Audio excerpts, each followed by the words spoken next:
자, 오늘 말씀은 우리에게 너무나도 익숙한 말씀입니다. 그렇죠?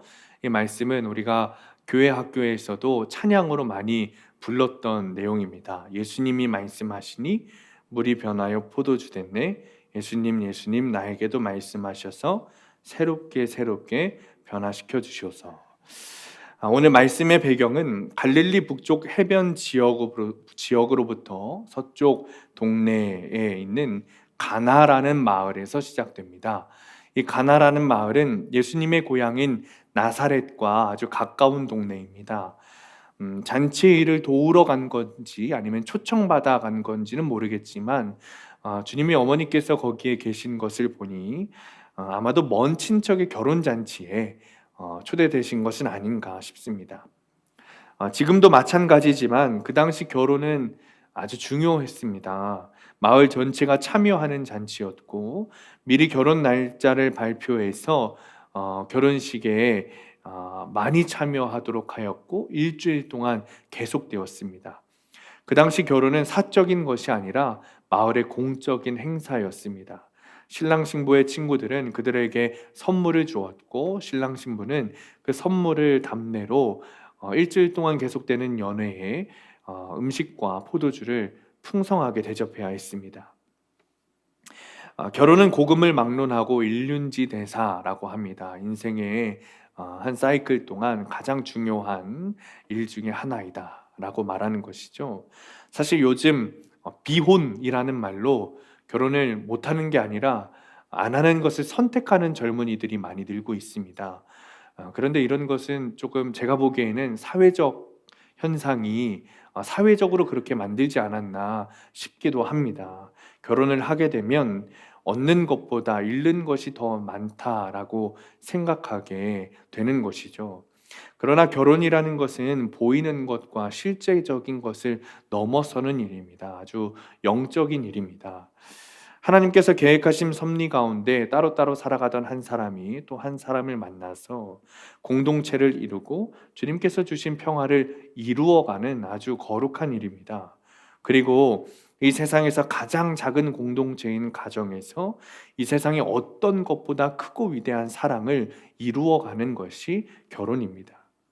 그래서인지 당시 이스라엘 역시 신혼부부들은 일주일 이상의 기쁨의 축제를 열었습니다. 그 이유는 자신들의 결혼을 축하하기 위해서이기도 하고 본인들의 기쁨을 누리기 위해서이기도 했지만 결혼하는 아들과 딸을 보내는 부모들을 위로하기 위해서 또 이 기쁨의 축제가 가정에서 끝나는 것이 아니라 지역 공동체로 확장을 의미했기 때문입니다.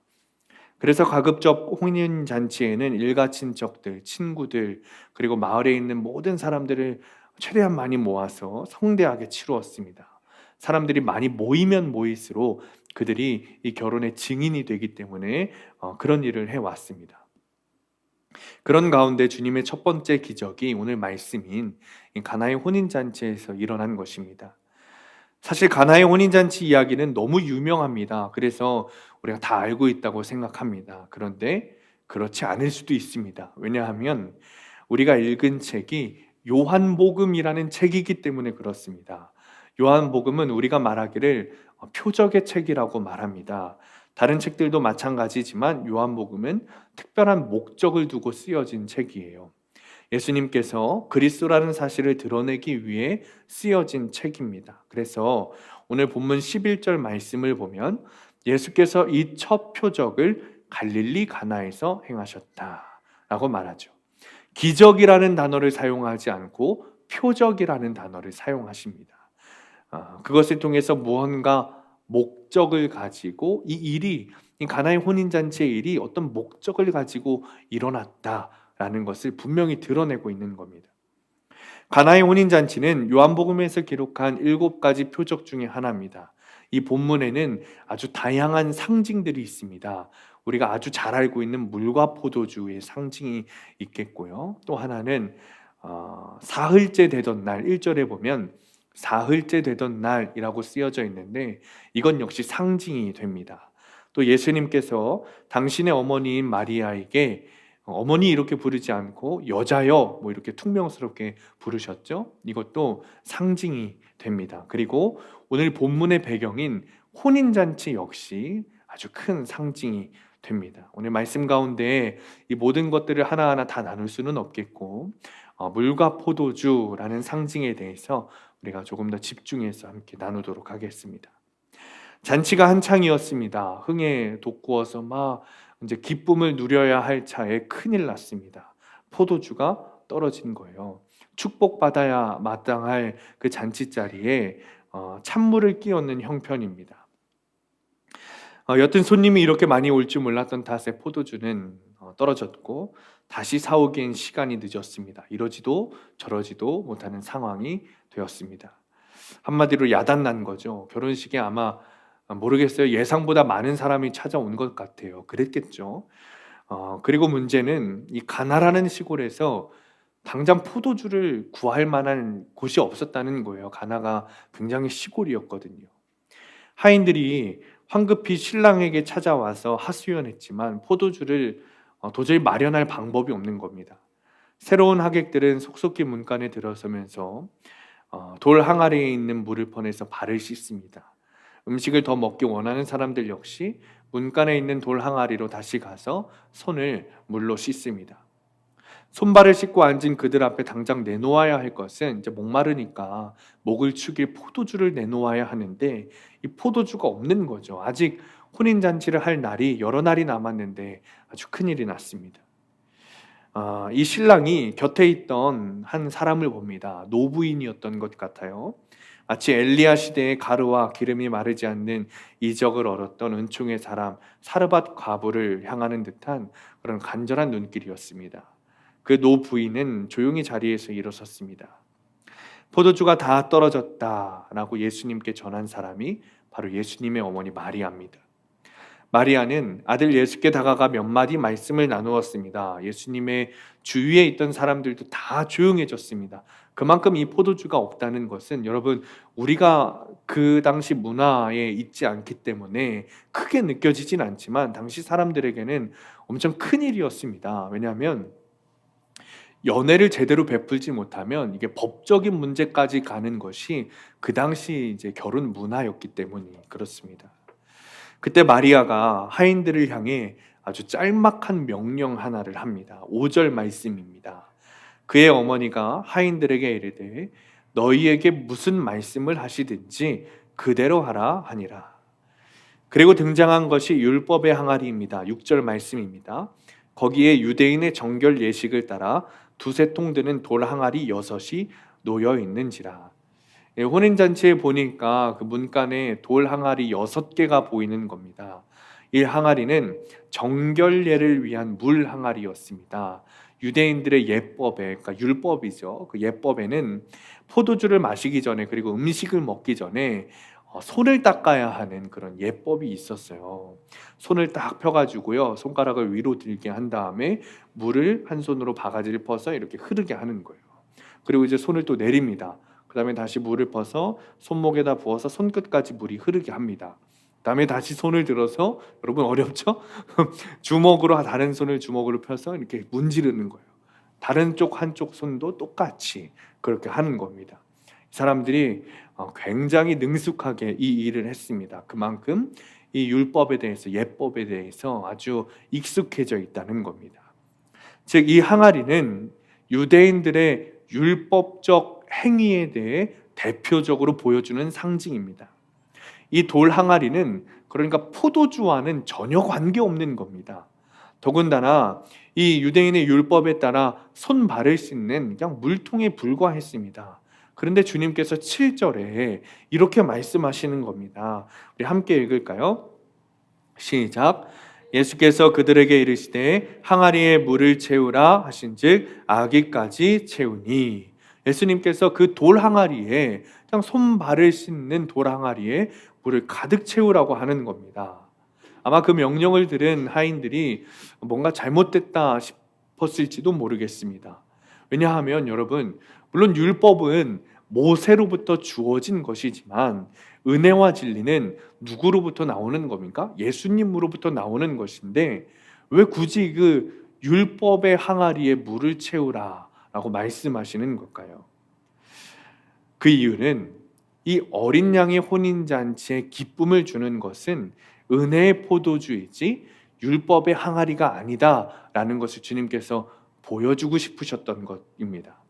가나의 혼인잔치에서 사람들이, 여러분, 율법의 항아리를 6개나 준비했다는 거 아닙니까? 6절에 보면 두세 동이 들어간다 라고 되어 있는데, 무슨 말이냐면 이 항아리마다 100리터 이상의 물이 들어간다는 말이에요. 그런 항아리를 6개나 준비한 겁니다.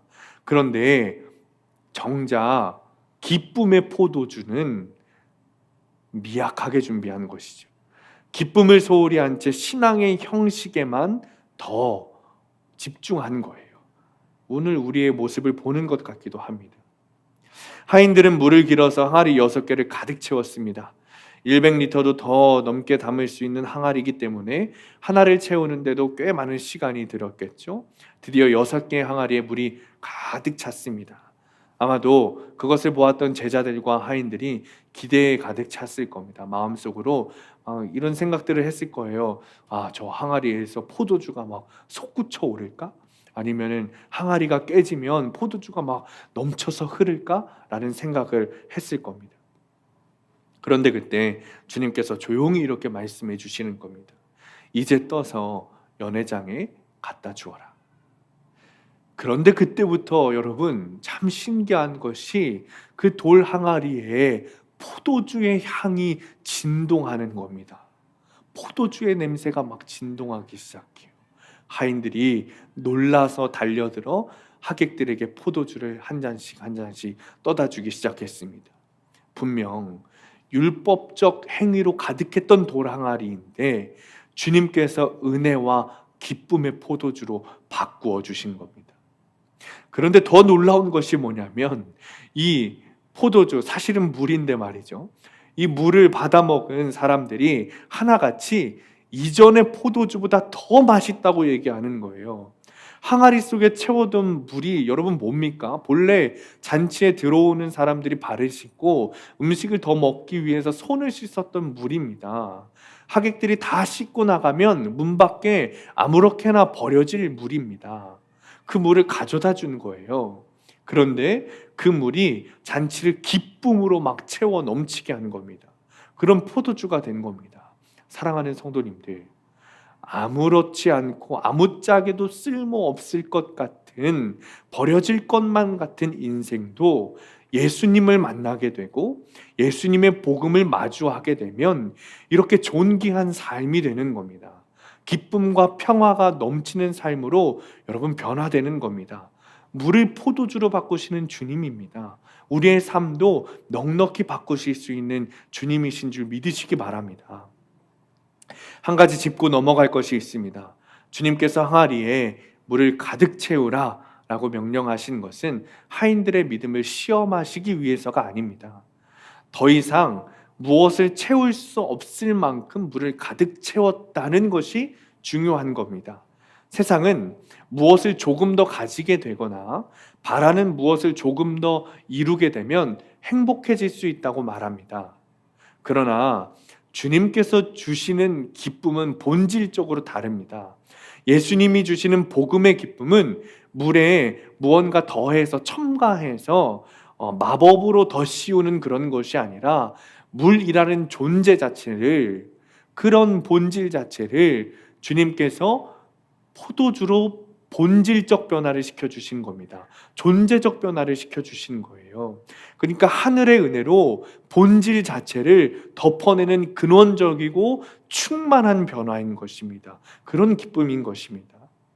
우리가 여기서 한 가지 더 주목해야 할 것이 있습니다. 그것이 뭐냐면 혼인잔치에 부족한 것이 포도주라는 거예요. 다시 말하면 혼인잔치에 포도주는 떨어졌지만 그 자리에 주님은 계시다는 거예요. 혼인잔치에 포도주는 떨어졌지만 예수께서 그 자리에 계시다는 겁니다. 우리의 삶이 그렇죠.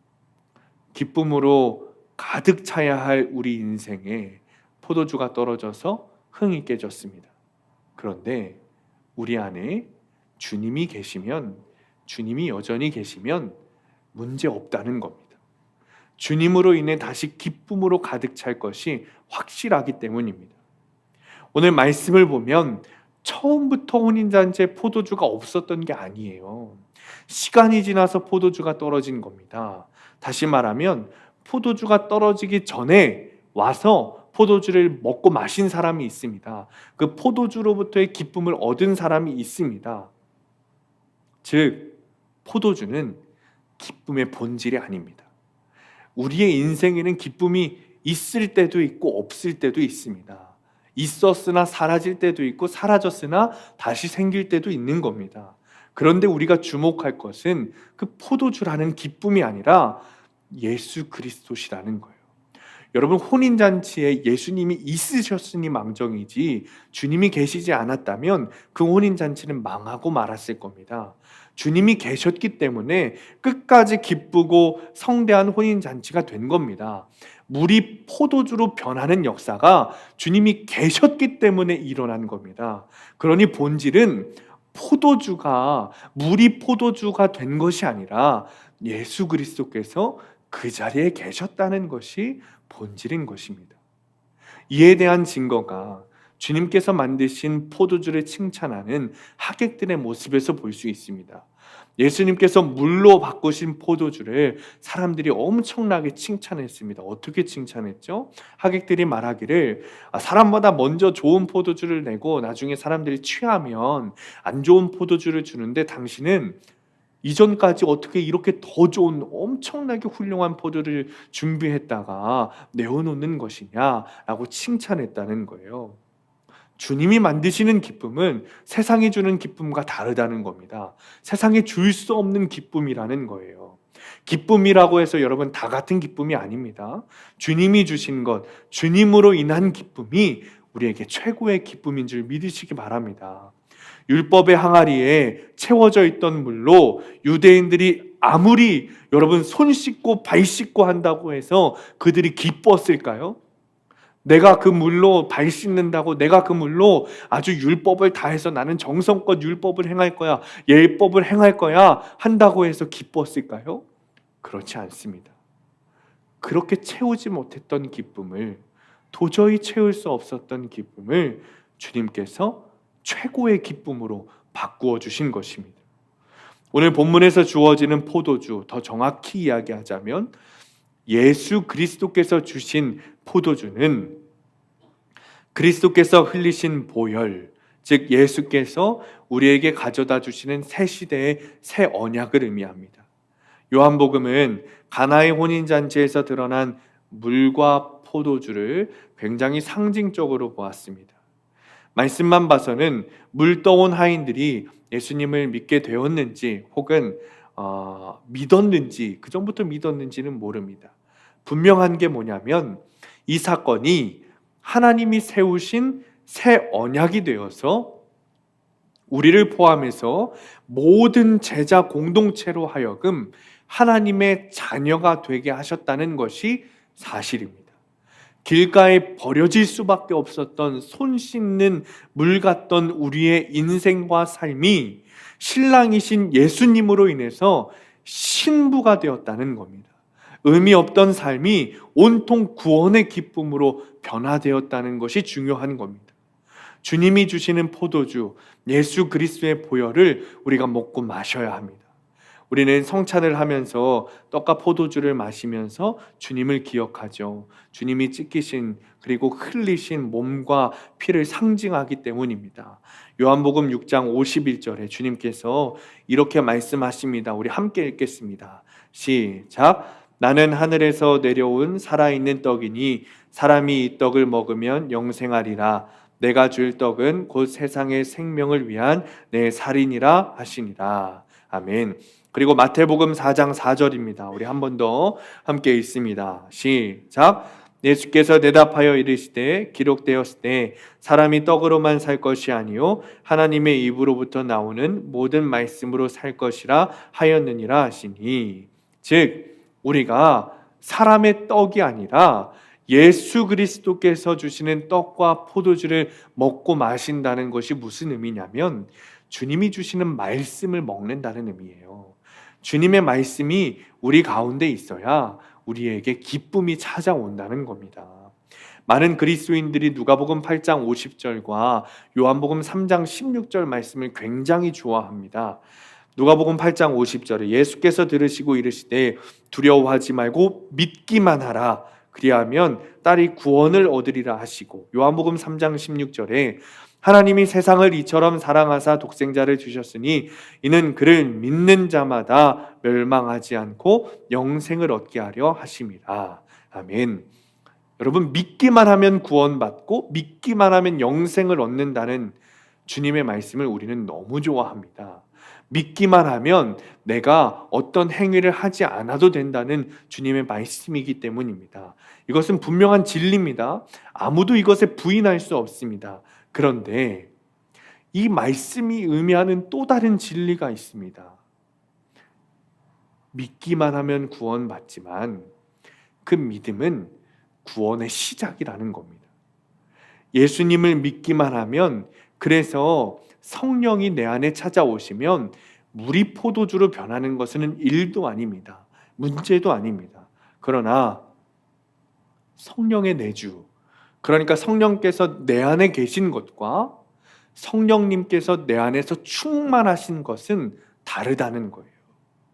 성령의 사람이라고 불리는 R.A. 토레이 목사님이 이렇게 얘기했습니다. 성령의 내주와 성령 세례는 다르다.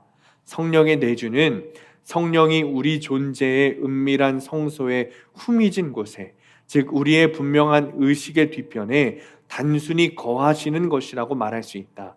반면 성령 세례는 우리 안에 거하시며 우리를 완전히 통제하시는 것이다 라고 말했습니다. 사랑하는 성도님들, 우리가 분명히 깨달아야 할 것은 믿음을 통해 구원받는 것 맞지만, 분명하지만 구원의 시작이라는 것도 분명하다는 겁니다. 우리는 그 시작으로부터 성화의 과정을 걸어가야 하는데, 그 일을 하게 하는 것은 예수님이 명령하셔서 하인들이 돌 항아리에 물을 붓는 일을 한 것처럼 우리 안에 주님의 말씀이 계속해서 부어지고 충만해야 한다는 겁니다. 그래야 혼인잔치의 신랑 되시는 주님의 신부 역할을 우리가 감당할 수 있다는 겁니다. 주님의 말씀이 우리 안에 부어지고 차고 넘쳐야 하는 겁니다. 말씀이 충만해지는 것, 여러분 죄송하지만 설교를 듣는 것만으로 되지 않습니다. 주일에 한 번, 수요일에 한 번 설교 듣는 것으로 우리 안에서 말씀이 충만해지지 않습니다. 물론 공예배에 참석해서 말씀 듣는 것 너무 중요합니다.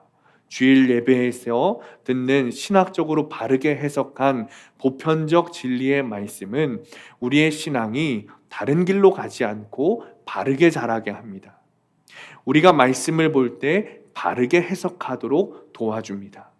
뿐만 아니라 공예배에서 선포되는 말씀들은 공동체를 하나의 은혜로 묶어주고 주님께서 원하셨던 교회의 모습으로 세워가는 역할을 합니다.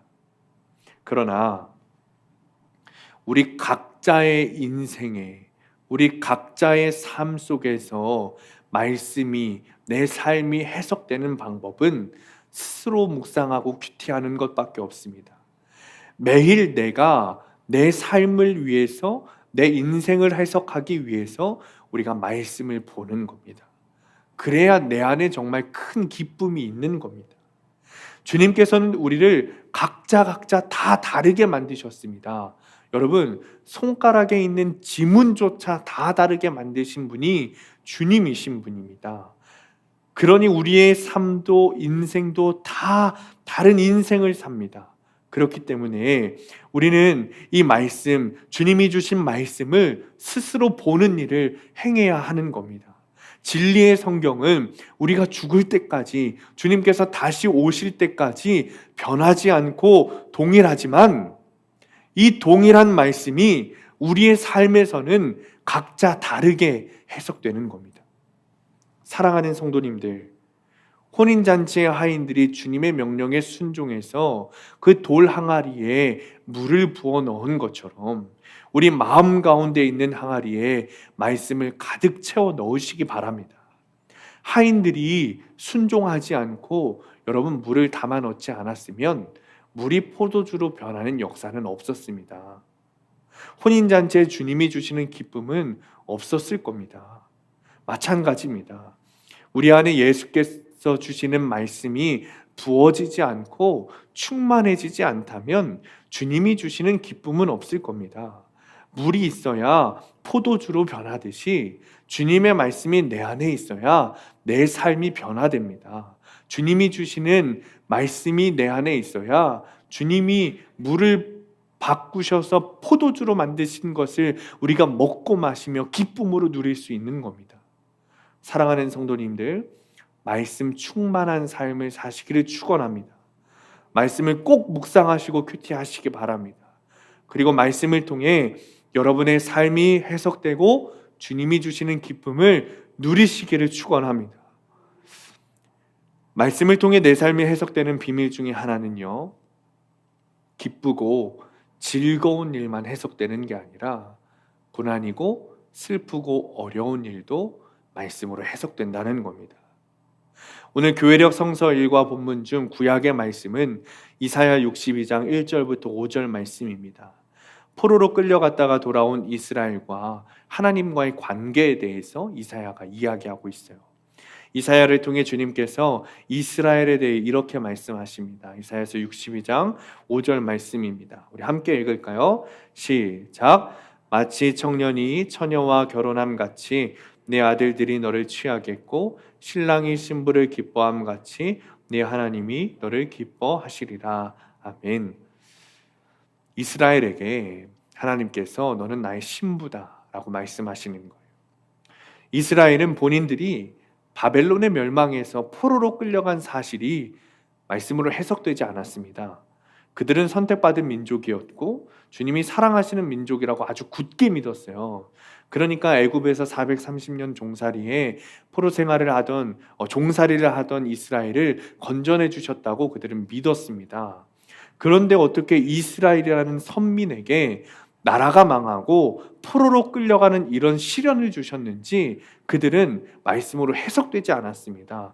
도저히 이해가 되지 않는 거예요.